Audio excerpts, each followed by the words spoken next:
You are watching your award-winning cable access station, Channel 13 and 19, Athol Orange Community Television.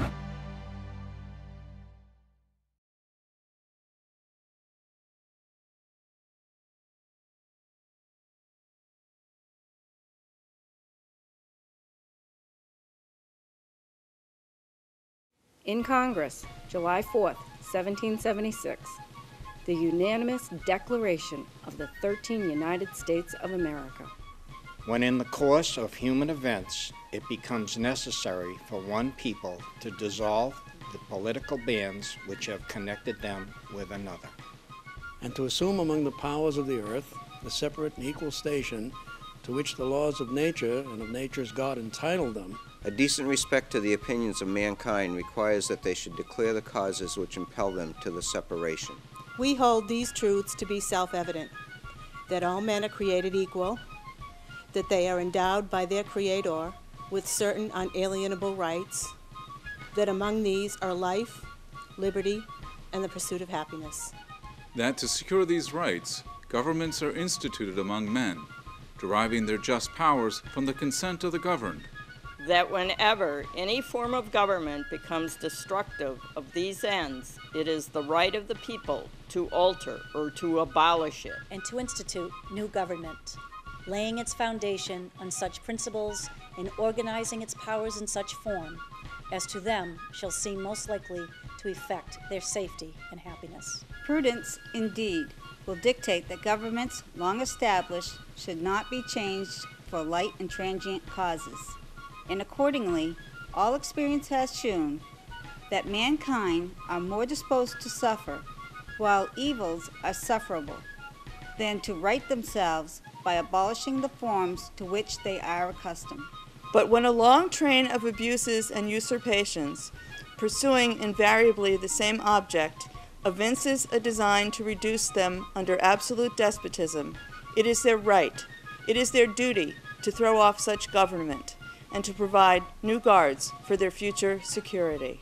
Such has been the patient sufferance of these colonies, and such is now the necessity which constrains them to alter their former systems of government. The history of the present King of Great Britain is a history of repeated injuries and usurpations, all having in direct object the establishment of an absolute tyranny over these states.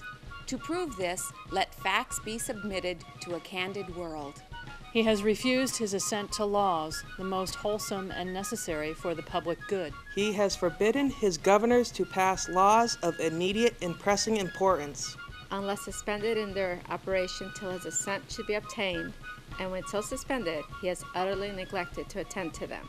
He has refused to pass other laws for the accommodation of large districts of people, unless those people would relinquish the right of representation in the legislature, a right inestimable to them and formidable to tyrants only. He has called together legislative bodies at places unusual, uncomfortable, and distant from depositories of their public records, for the sole purpose of fatiguing them into compliance with his measures. He has dissolved representative houses repeatedly for opposing with manly firmness his invasions on the rights of the people. He has refused for a long time after such dissolutions to cause others to be elected, whereby the legislative powers, incapable of annihilation, have returned to the people at large for their exercise.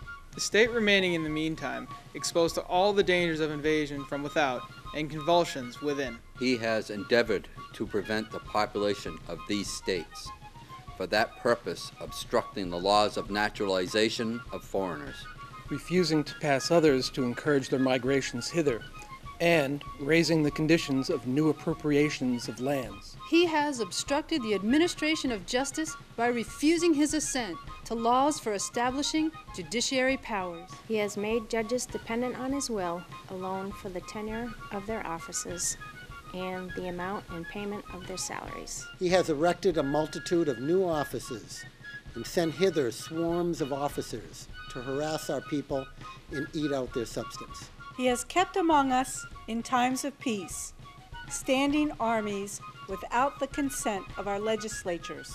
He has affected to render the military independent of and superior to the civil power. He has combined with others to subject us to a jurisdiction foreign to our Constitution and unacknowledged by our laws, giving his assent to their acts of pretended legislation. For quartering large bodies of armed troops among us. For protecting them by a mock trial from punishment for any murders which they should commit on the inhabitants of these states.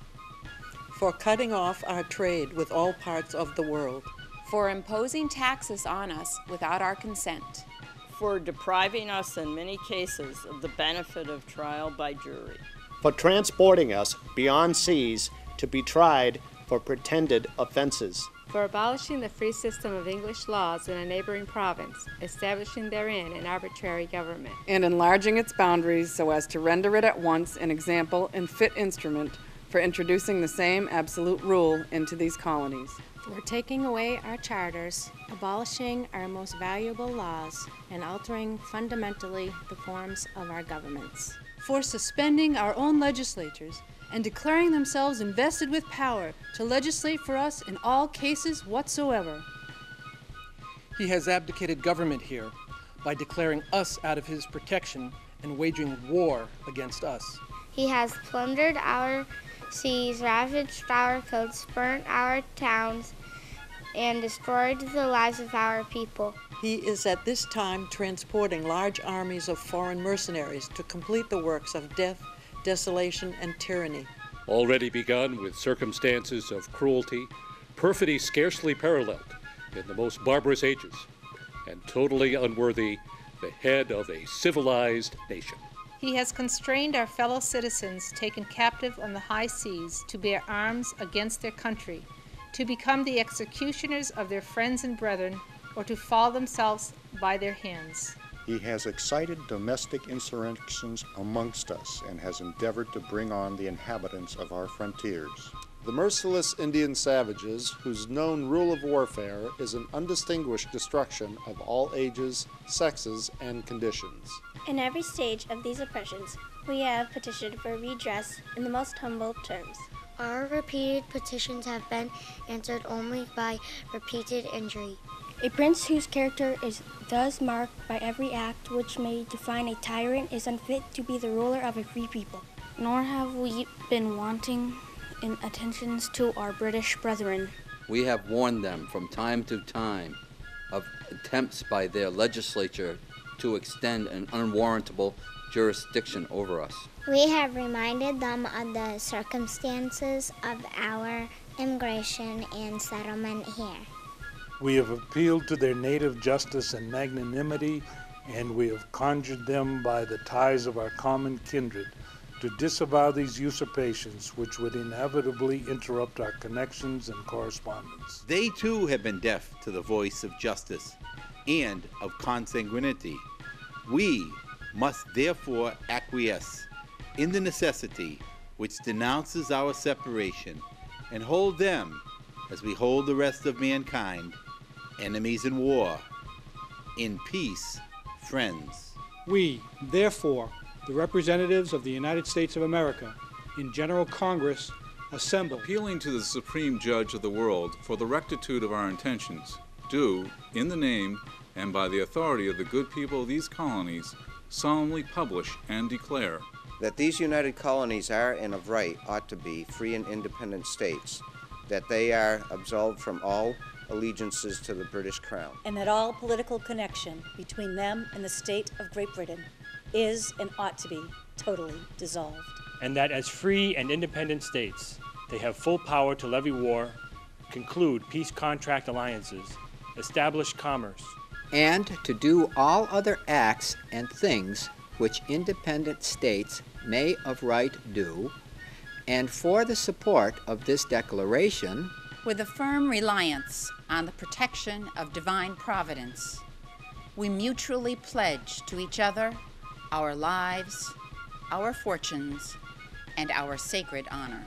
The signers of this declaration were, from New Hampshire, Josiah Bartlett, William Whipple, Matthew Thornton. From Massachusetts, John Hancock, Samuel Adams, John Adams, Robert Treat Payne, Elbridge Gerry. From Rhode Island, Stephen Hopkins, William Ellery. From Connecticut, Roger Sherman, Samuel Huntington, William Williams, Oliver Wolcott.